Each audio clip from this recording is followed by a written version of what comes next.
हिंद दोस्तों, एग्ज़ाम की पॉइंट में एक बार फिर से आप सभी का स्वागत है। दोस्तों, आज हम रुद्रप्रयाग जनपद से संबंधित जितने भी एमसीक्यू इंपॉर्टेंट एमसीक्यू हैं उनको डिस्कस करेंगे। फालतू के एमसीक्यू को डिस्कस नहीं किया जाएगा क्योंकि यहाँ पे पीआईडी नहीं कराई जाएगी। सिर्फ उन्हीं सेलेक्टिव क्वेश्चनों को डिस्कस किया जाएगा जो क्वेश्चन एग्जाम के पॉइंट ऑफ व्यू से इंपॉर्टेंट हैं। इससे पहले हम उत्तराखंड जीके के लगभग 20 वीडियो बना चुके हैं। ये 21वां वीडियो है और जो जनपद के हिसाब से इससे पहले हम पौड़ी जनपद को डिस्कस कर चुके हैं। अगर आपने अभी तक हमारे चैनल को सब्सक्राइब नहीं किया है तो प्लीज़ सब्सक्राइब कीजिए और अगर वीडियो अच्छा लगे तो लाइक और शेयर ज़रूर करना। तो देखते हैं दोस्तों, आज का जो पहला क्वेश्चन है रुद्रप्रयाग जनपद। रुद्रप्रयाग को किस जनपद से अलग किया गया? अच्छा, यहाँ पे को देख लो पहले, यहाँ पे क्या होगा? को। रुद्रप्रयाग को किस जनपद से अलग किया गया? टिहरी से, पौड़ी से, चमोली से या ये सभी? तो याद रखना, जो रुद्रप्रयाग को अलग किया गया इन सभी से अलग किया गया था। इन तीनों जनपदों का कुछ ना कुछ भाग लेकर के रुद्रप्रयाग जनपद को बनाया गया था। और जो रुद्रप्रयाग जनपद का गठन किया गया था, रुद्रप्रयाग जनपद का गठन किया गया 18 सितंबर 1997 को। 18 सितंबर 1997 को किया गया था। रुद्रप्रयाग जनपद के साथ ही एक और जनपद का गठन किया गया था, उसका नाम था बागेश्वर। क्या था? बागेश्वर। और यहीं पे अगर 1997 की बात करो तो 15 सितंबर को 1997 को किसका गठन किया गया था? चंपावत का। किसका? चंपावत का। ठीक है, तो ये 1997 में उत्तराखंड के 3 जनपदों का गठन किया गया, रुद्रप्रयाग, बागेश्वर और चंपावत का। ठीक है दोस्तों, अगला क्वेश्चन, प्राचीन समय में रुद्रप्रयाग को किस नाम से जाना जाता था? रुद्रावत, पुनाड़, ए और बी दोनों या पुरंदर? तो पुराने समय में क्या था कि रुद्रप्रयाग को दोनों नामों से जाना जाता था। महाभारत और पुराणों में इसका नाम, जो रुद्रप्रयाग का नाम है, महाभारत और पुराणों से प्राप्त होता है। किस? क्या? रुद्रावत। ठीक है, महाभारत और पुराणों से। और जो पुनाड़ नाम था वो प्राचीन नाम है। ठीक है, तो यानी दोनों नामों से क्या जाना जाता था? प्राचीन समय में उत्तराखंड को, ये रुद्रप्रयाग को जाना जाता था। अगला क्वेश्चन, समुद्र तल से केदारनाथ की ऊंचाई कितनी है? 2987 मीटर, 3298 मीटर, 3680 या 3584? तो जो समुद्र तल से केदारनाथ की ऊंचाई है वो है कितनी? 3584। 3584। अगर यहीं पे हम बात करें तो 3680 मीटर पे जो है वो है तुंगनाथ। कौन है? तुंगनाथ। देखो, उत्तराखंड का सबसे ऊंचाई पे स्थित देवस्थान है ये तुंगनाथ। ठीक है, जो 3298 मीटर पे है वो है मद महेश्वर। कौन है? मद महेश्वर स्थित है। ठीक है, आगे याद आएंगे इसलिए तीनों को याद कर लो, बहुत काम आएगा। अगला क्वेश्चन, केदारनाथ में स्थित शिखर है। केदारनाथ में कौन से पर्वत शिखर स्थित है? पुरंदर है, भरतखंड है, खर्चखंड है या ये सभी? तो केदारनाथ में ये सभी पर्वत शिखर स्थित हैं। याद रखना, जो केदारनाथ है वो केदारनाथ, भरतखंड और खर्चखंड पर्वत के जो मध्य भाग है केदार शिखर। कौन सा? केदार शिखर। केदार शिखर पर स्थित है। जो केदारनाथ मंदिर है किस शिखर पर स्थित है? केदार शिखर पर स्थित है। और जो ये केदार शिखर है क्या है? भरतखंड और खर्चखंड पर्वत श्रृंखला के मध्य का भाग है। ठीक है, अगला क्वेश्चन, रावण शिला कहाँ स्थित है? जो रावण शिला है वो कहाँ पे स्थित है? केदारनाथ में, मद महेश्वर में, तुंगनाथ में या रुद्रनाथ में? तो याद रखना, जो रावण शिला है वो कहाँ पे स्थित है? तो आपके तुंगनाथ में स्थित है। कहाँ पे है? आपके तुंगनाथ में स्थित है। अगला क्वेश्चन, किस केदार को द्वितीय केदार के नाम से जाना जाता है? केदारनाथ को, मद महेश्वर को, तुंगनाथ को या रुद्रनाथ को? तो द्वितीय केदार के नाम से जाना जाता है किसको? मद महेश्वर को। किसको जाना जाता है? मद महेश्वर को जाना जाता है। याद रखना, इनको सीरियल वाइज पहला केदार माना जाता है केदारनाथ, दूसरा केदार मद महेश्वर, तीसरा केदार तुंगनाथ। ठीक है, और जो चौथा केदार माना जाता है वो है रुद्रनाथ। और जो 5वां केदार है वो है कौन है? कल्पेश्वर। कौन है? कल्पेश्वर। ठीक है, इनमें से जो ये 3 केदार हैं, प्रथम के जो 3 केदार हैं ये कहाँ पे कहाँ है? रुद्रप्रयाग में स्थित है। अगर क्वेश्चन पूछा जाता है कि रुद्रप्रयाग में, पंच केदार में से स्थित रुद्रप्रयाग में कौन सा केदार नहीं है, अगर ये पूछा जाए तब भी आंसर क्या हो जाएगा? रुद्रनाथ हो जाएगा। ठीक है, क्योंकि ये तीनों के तीनों क्या हैं? रुद्रप्रयाग में स्थित हैं। और अगर क्वेश्चन पूछा जाता है कितने पंच केदार में से कितने केदार रुद्रप्रयाग में पाए जाते हैं, तो 3 केदार रुद्रप्रयाग में पाए जाते हैं। और जो रुद्रनाथ और कल्पेश्वर है वो कहाँ पाए जाते हैं? आपके चमोली जनपद में पाए जाते हैं। कौन से जनपद में? चमोली जनपद में पाए जाते हैं। ठीक है, अगला क्वेश्चन, कोटेश्वर महादेव मंदिर किस नदी के तट पर स्थित है? मंदाकिनी, अलकनंदा, सरस्वती या बासुकी। तो कोटेश्वर महादेव मंदिर किस नदी के तट पर स्थित है? आपके अलकनंदा नदी के तट पर स्थित है। और जो ये कोटेश्वर महादेव मंदिर है कहाँ पे? रुद्रप्रयाग में। ठीक है, रुद्रप्रयाग में स्थित है, रुद्रप्रयाग में। यहीं पे कल हमने पौड़ी जनपद को डिस्कस किया था।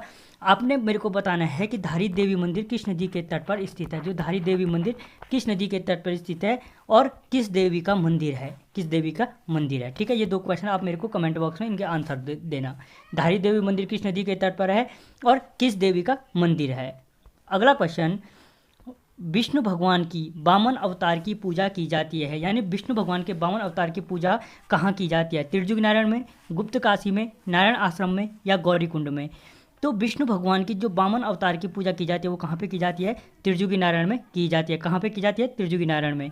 जो ये त्रिजुगी नारायण है शिव और पार्वती के विवाह स्थल के रूप में प्रसिद्ध है। शिव पार्वती के विवाह स्थल के जगह के रूप में प्रसिद्ध है। क्वेश्चन पूछा जा सकता है कि उत्तराखंड की कौन सी जगह शिव पार्वती के विवाह स्थल के लिए प्रसिद्ध है? तो आंसर तब भी क्या हो जाएगा? त्रिजुगी नारायण। या क्वेश्चन पूछा जा सकता है कि त्रिजुगी नारायण में भगवान विष्णु के किस अवतार की पूजा की जाती है? तो फिर आपको याद रखना पड़ेगा 52 अवतार के। किस अवतार की पूजा की जाती है? 52 अवतार की पूजा की जाती है। ठीक है,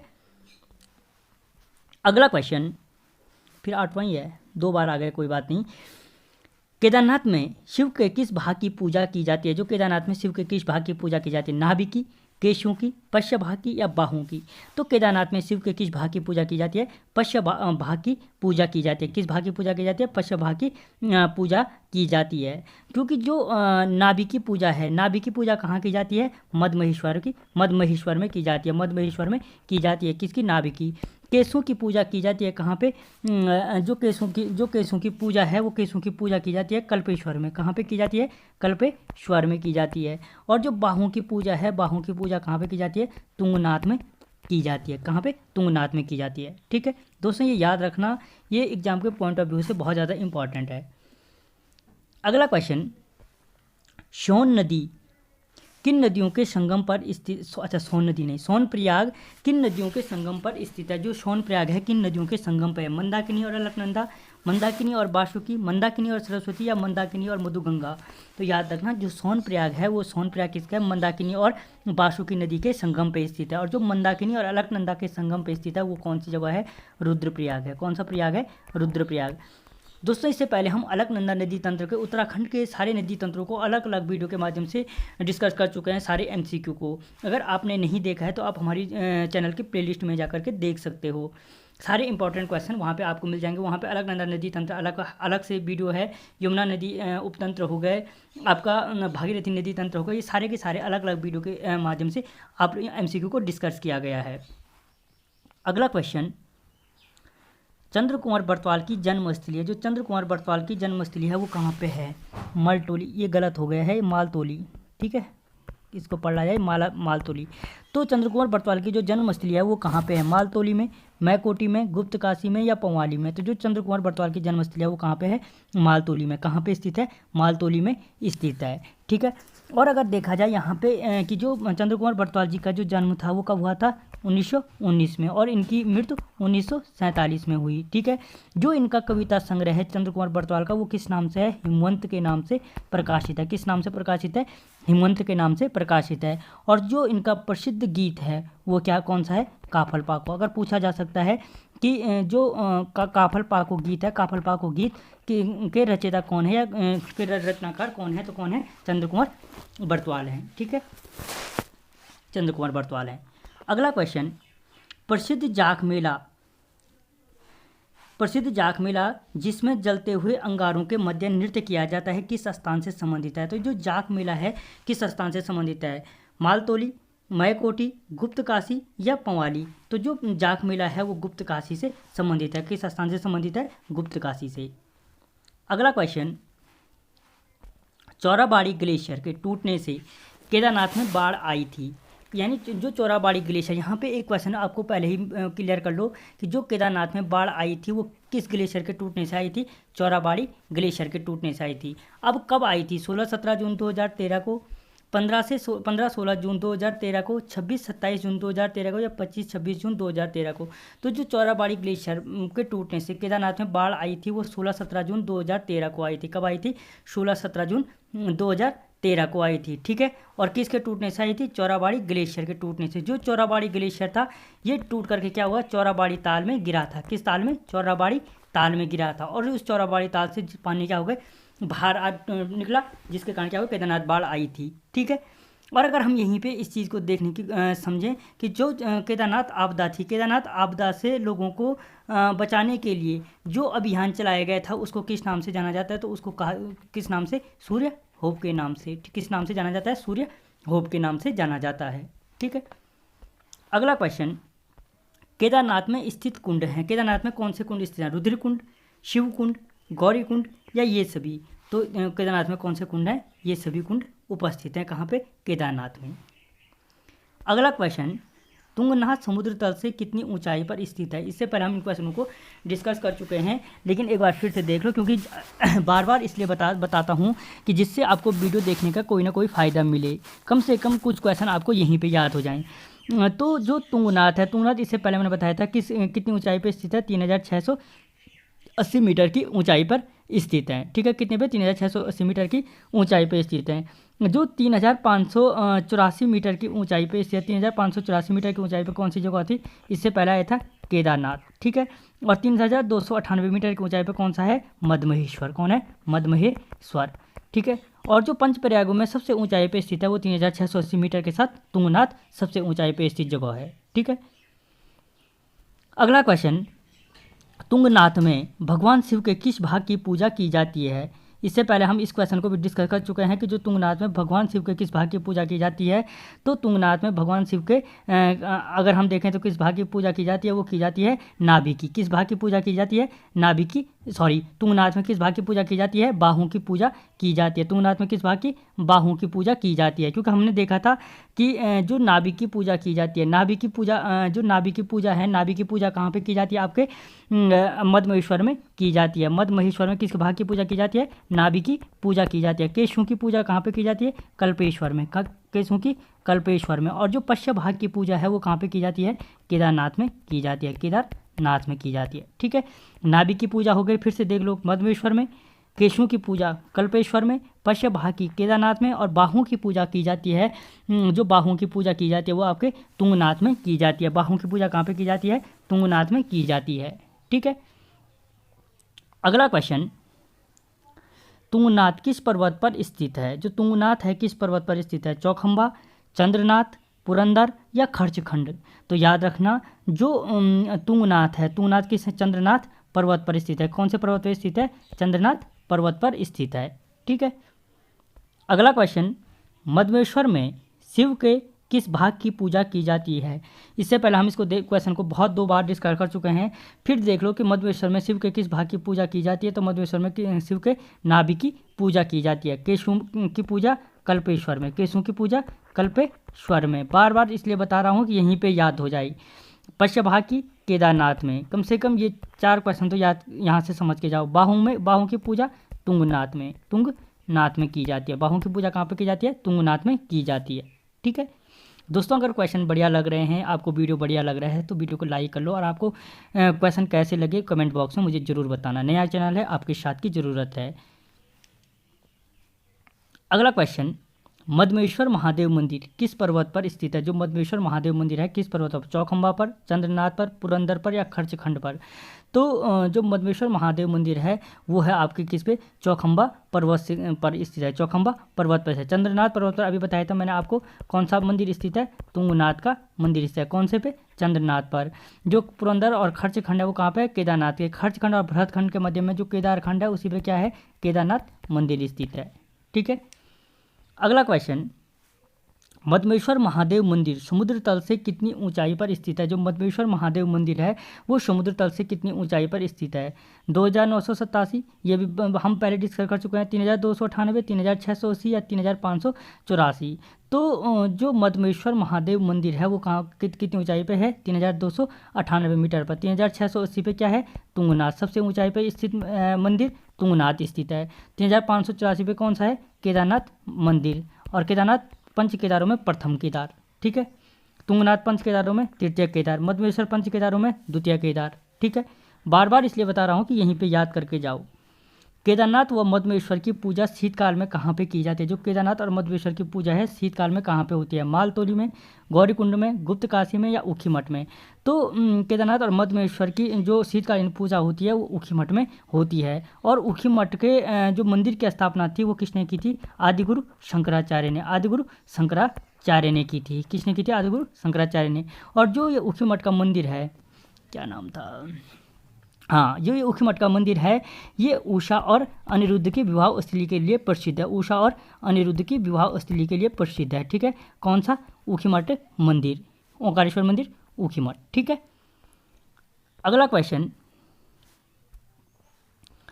अर्धनारीश्वर विश्वनाथ मंदिर और मणिकर्णिका कुंड कहाँ पर स्थित है? अर्धनारीश्वर मंदिर, विश्वनाथ मंदिर और मणिकर्णिका कुंड कहाँ पर स्थित है? मालतोली में, गौरीकुंड में, गुप्तकाशी में या ऊखीमठ में? तो जो ये तीनों के तीनों अर्धनारीश्वर, विश्वनाथ और मणिकर्णिका कुंड स्थित हैं वो आपके गुप्तकाशी में स्थित हैं। कहाँ पे स्थित हैं? गुप्तकाशी में स्थित हैं। अगला क्वेश्चन, बाणासुरगढ़ का मंदिर कहाँ पर स्थित है? जो बाणासुरगढ़ का मंदिर है, बामसू में, गौरीकुंड में, गुप्तकाशी में या ऊखीमठ में? तो जो बाणासुरगढ़ का मंदिर है, बाणासुरगढ़ का मंदिर कहाँ पे? आपके बामसू में स्थित है। बामसू रुद्रप्रयाग में स्थित है। क्योंकि पेपर में कोई जरूरी नहीं ये पेपर में दे सकता है कि बाणासुरगढ़ का मंदिर कहाँ है, रुद्रप्रयाग, चमोली, पौड़ी या टिहरी में? तो वहाँ पे आंसर सीधे क्या हो जाएगा? रुद्रप्रयाग हो जाएगा। बाणासुरगढ़ का मंदिर कहाँ पे? आपके रुद्रप्रयाग में स्थित है। ठीक है, अगला क्वेश्चन, जमघट और प्रेतशिला कहाँ पर स्थित है? जो जमघट और प्रेतशिला कहाँ पर स्थित है? कालीमठ में, गौरीकुंड में, गुप्तकाशी में या ऊखीमठ में? तो जमघट या प्रेतशिला कहाँ पे स्थित है? आपके कालीमठ में स्थित है। कहाँ पे स्थित है? कालीमठ में स्थित हैं। और यहीं पे कालीमठ के नज़दीक जो क्वेल्ठा है, इसी क्वेल्ठा को क्या कहा जाता है? कालिदास की जन्मस्थली के नाम से भी जन्मस्थली माना जाता है। जन्मस्थली माना जाता है किसकी? कालिदास की जन्मस्थली माना जाता है। कौन सा? कालीमठ के नज़दीक क्वेल्ठा नामक स्थान को। ठीक है, अगला क्वेश्चन, उत्तराखंड का मिनी स्विट्जरलैंड कहा जाता है। जो उत्तराखंड का मिनी स्विट्जरलैंड किसको कहा जाता है? चोपता को, वर्मी बुजाल को, कशनिखर को या कोशानी को? तो दोस्तों जो उत्तराखंड का मिनी स्विट्जरलैंड कहा जाता है वो चोपता को कहा जाता है। किसको कहा जाता है? चोपता को। और जो कोशानी है, कोशानी को भारत का स्विट्जरलैंड कहा जाता है। भारत का स्विट्जरलैंड कहा जाता है। भारत का स्विट्जरलैंड किसने कहा था? गांधी जी ने। किसने कहा था? गांधी जी ने। ठीक है, किसने कहा था? गांधी जी ने। तो भारत, याद रखना, उत्तराखंड का अगर स्विट्जरलैंड, मिनी स्विट्जरलैंड पूछे तो चोपता और भारत का स्विट्जरलैंड पूछे तो कोशानी। ठीक है, अगला क्वेश्चन, कौन सा ताल रुद्रप्रयाग में स्थित नहीं है? कौन सा ताल रुद्रप्रयाग में से? देवरिया ताल, बदानी ताल, बासुकी ताल या श्यामा ताल? तो कौन सा ताल रुद्रप्रयाग में नहीं है? श्यामा ताल। क्योंकि श्यामा ताल कहाँ पे? आपके चंपावत में स्थित है। कहाँ पे स्थित है? चंपावत में। जो देवरिया ताल है, ये देवरिया ताल ऊखीमठ के ऊपर स्थित है। कहाँ पे है? ऊखीमठ। अगर प्रॉपर जगह पूछे तो कहीं अगर पूछे जाए कि देवरिया ताल कहाँ पे स्थित है और गुप्तकाशी, ऊखीमठ, रुद्रप्रयाग और कोई भी एक जगह और ले लो कि पूछी जाए तो आपका कहाँ आंसर क्या होगा? ऊखीमठ के ऊपर स्थित है। जो बदानी ताल है, बदानी ताल आपके कहाँ पे है? जखोली ब्लॉक में स्थित है। कहाँ पे है? जखोली ब्लॉक में स्थित है। यहीं पे अगर आपको पूछा जाता है कि रुद्रप्रयाग का कौन सा ताल अपनी रंगीन मछलियों के लिए प्रसिद्ध है, तो कौन से ताल है? वो बदानी ताल रंगीन मछलियों के लिए भी प्रसिद्ध है। और जो बासुकी ताल है, बासुकी ताल आपके केदारनाथ के ऊपर स्थित है। ठीक है, और यहीं से क्या होती है, अगर पूछा जाए कि बासुकी गंगा का उद्गम स्थल है, तो जो बासुकी गंगा का उद्गम स्थल है वो कहाँ पे है? बासुकी ताल। और यही बासुकी गंगा क्या होती है? आपके सोनप्रयाग में अलकनंदा से मिलती है, सॉरी मंदाकिनी से मिलती है। अलकनंदा माफ़ करना, कि यही बासुकी गंगा क्या होती है? सोनप्रयाग में मंदाकिनी से मिलती है। दोस्तों बोलने में फ्लो चेंज हो जाता है, इसलिए मंदाकिनी के साथ कौन? बासुकी गंगा। अगला क्वेश्चन, गांधी सरोवर को अन्य किस नाम से जाना जाता है? जो गांधी सरोवर है, गांधी सरोवर का चौराबाड़ी ताल, सरवदी ताल, ए और बी दोनों या कोई नहीं? तो याद रखना, जो गांधी सरोवर है उसको चौराबाड़ी ताल और सरवदी ताल दोनों के नामों से जाना जाता है। या अगर आपको पूछा जाए, प्राचीन मान्यता के अनुसार उत्तराखंड के किस ताल में गांधी जी की अस्थियाँ विसर्जित की गई थी? गांधी जी की अस्थियाँ जो हैं विसर्जित की गई थी, तो तब भी आपका आंसर क्या होगा? गांधी सरोवर आंसर होगा। अगर गांधी सरोवर ऑप्शन में नहीं होगा तो चौराबाड़ी ताल होगा, चौराबाड़ी ऑप्शन में नहीं होगा तो सरवदी ताल होगा। इन तीनों में से कोई भी होगा तो आंसर क्या होगा? गांधी जी की अस्थियाँ किस ताल में विसर्जित की गई थी? तो इन तीनों में जो भी ऑप्शन में होगा वो उसका आंसर हो जाएगा। ठीक है, अगला क्वेश्चन, भीम व ब्रह्म गुफा कहाँ स्थित है? भीम गुफा और ब्रह्म गुफा कहाँ पर स्थित है? केदारनाथ में, मध्यमेश्वर में, तुंगनाथ में या रुद्रनाथ में? तो याद रखना, जो भीम और ब्रह्म गुफा हैं वो आपके कहाँ पे हैं? केदारनाथ में स्थित है। कहाँ पे स्थित है? केदारनाथ में स्थित है। अगला क्वेश्चन, प्राचीन ग्रंथों में भृंग तुंग किसके लिए प्रयोग किया गया है? यानी प्राचीन ग्रंथों में जो भृंग तुंग शब्द है वो कहाँ के लिए प्रयोग किया गया है? किसके लिए? केदारनाथ के लिए, मध्यमेश्वर के लिए, तुंगनाथ के लिए या रुद्रनाथ के लिए? तो जो भृंग तुंग शब्द का प्रयोग किया गया है वो केदारनाथ के लिए प्रयोग किया गया है। कहाँ के लिए प्रयोग किया गया है? तुंगनाथ के लिए प्रयोग किया गया है। अगला क्वेश्चन, रुद्रप्रयाग में विधानसभा सीटों की संख्या, जो रुद्रप्रयाग है, रुद्रप्रयाग में विधानसभा सीटों की संख्या कितनी है? 2, 3, 4 या 5? तो रुद्रप्रयाग में विधानसभा सीटों की संख्या कितनी है? 2। और कौन कौन सी हैं? एक है केदारनाथ और एक है रुद्रप्रयाग। एक कौन सी है? रुद्रप्रयाग। उसी के साथ सबसे कम विधानसभा सीटें भी कहाँ पे हैं? रुद्रप्रयाग में। इसी के साथ और भी हैं, जो आपके चंपावत है। चंपावत में 2 विधानसभा सीटें हैं, और जो चंपावत में 2 विधानसभा सीटें हैं वो कौन कौन सी हैं? एक तो है चंपावत और एक कौन सी है? लोहाघाट। चंपावत और लोहाघाट, ठीक है, ये 2 विधानसभा सीटें हैं। रुद्रप्रयाग में हो गए केदारनाथ और रुद्रप्रयाग, चंपावत में हो गए चंपावत और लोहाघाट, और तीसरी जो है बागेश्वर में भी 2 विधानसभा सीटें हैं। कहाँ पे? आपके बागेश्वर में। तो बागेश्वर में जो 2 विधानसभा सीटें हैं वो कौन कौन सी हैं? एक तो है बागेश्वर, एक है कपकोट और बागेश्वर, ठीक है, कपकोट और बागेश्वर। तो दोस्तों यहाँ पे एक चीज़ क्लियर समझ लो कि सबसे कम विधानसभा सीटों वाला जिला अगर पूछा जाता है तो उसमें 3 है, रुद्रप्रयाग, बागेश्वर और चंपावत। और इसको आप आसानी से याद रख सकते हो क्योंकि आजकल क्रिकेट मैच हर कोई देखता है। और जो फेवरेट टीम अगर जिसकी आरसीबी है, आरसीबी यानी जो आरसीबी है, विराट कोहली जिसके कैप्टन है, तो आर से रुद्रप्रयाग, सी से चंपावत और बी से बागेश्वर। तो याद रखना, सबसे कम विधानसभा सीटों वाला जो जनपद हैं वो कौन से हैं? आरसीबी है, ठीक है। जो आरसीबी आईपीएल टीम है वो सबसे कम विधानसभा सीटों वाली है, और वैसे वो सबसे ज़्यादा सबसे पीछे पॉइंट टेबल में रहती है। बस इतना समझ लो। अगला क्वेश्चन, लाल पानी वाला रुधिर कुंड कहाँ स्थित है? जो लाल पानी वाला रुधिर कुंड है, केदारनाथ में, मध्यमेश्वर में, तुंगनाथ में या रुद्रनाथ में? तो जो लाल पानी वाला रुधिर कुंड स्थित है वो आपके केदारनाथ में स्थित है। कहाँ पे स्थित है? केदारनाथ में स्थित है। दोस्तों आपको क्वेश्चन कैसे लगे मुझे कमेंट बॉक्स में ज़रूर बताना। अच्छा लगे तो वीडियो को लाइक और शेयर जरूर करना, चैनल को सब्सक्राइब जरूर करना, और इसका अगला जनपद लेके आना है या नहीं आना है मुझे कमेंट बॉक्स में ज़रूर बताना। मिलता हूँ अगले वीडियो में, तब तक जय हिंद।